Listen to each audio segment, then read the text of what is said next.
श्री कृष्ण कहते हैं कि हर काम भगवान की इच्छा से होता है।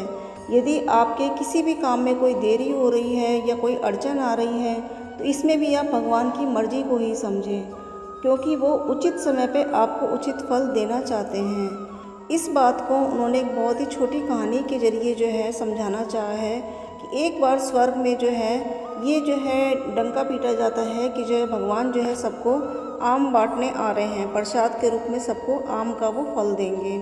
तो इस चक्कर में वहाँ पे जो है बहुत भीड़ लग जाती है। तभी वहाँ पे एक बूढ़ा आदमी भी जो है आम की इच्छा से कि मुझे भी जो है भगवान के दर्शन होंगे और भगवान का प्रसाद आम के रूप में मुझे मिलेगा, तो वो भी वहाँ लगता है लाइन में। खूब लंबी लाइन होती है और वो इंतज़ार करता है कि मेरा जो है नंबर आएगा और मैं भी जो है भगवान के हाथ से जो है भगवान का प्रसाद ग्रहण करूँगा।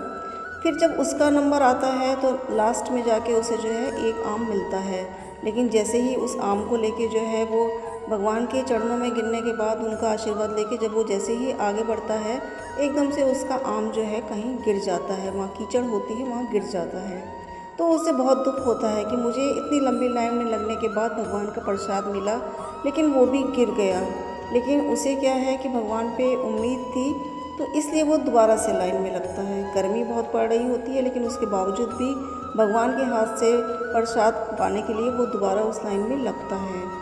और अब उस लाइन में लगने के बाद जो है बहुत लंबी लाइन होती है, उससे भी ज़्यादा जो पहले लंबी लाइन थी उससे भी ज़्यादा लंबी लाइन होती है, लेकिन फिर भी वो अपनी जो है उम्मीद नहीं छोड़ता कि मुझे भगवान का प्रसाद चाहिए ही चाहिए।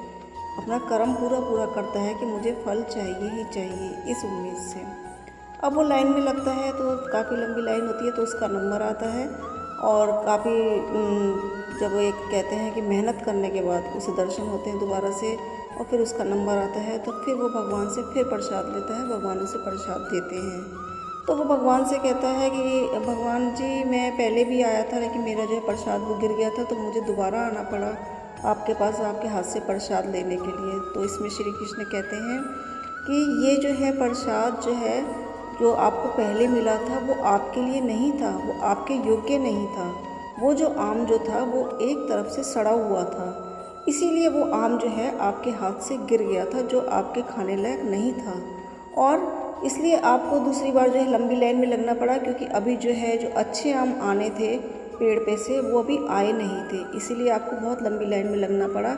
लेकिन जैसे ही वो आम जो आपके योग्य थे आए वैसे ही आपका नंबर आ गया, यानी कि आपके लिए जो आपका उचित फल था, जो उचित जो है मुझे आम लगा कि वो आपके लिए है, वो मैंने आपको दिया। और जो आपको पहले मिला वो आपके योग्य नहीं था, तो वो मैंने आपसे छीन लिया।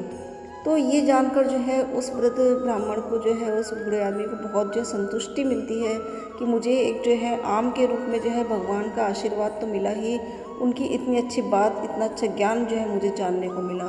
तो इस छोटी सी जो है कहानी के ज़रिए वो ये कहना चाहते हैं कि हर काम को भगवान का नाम लेके शुरू करें, कर्म करें और उसका जो फल जो है वो नारायण पे छोड़ें।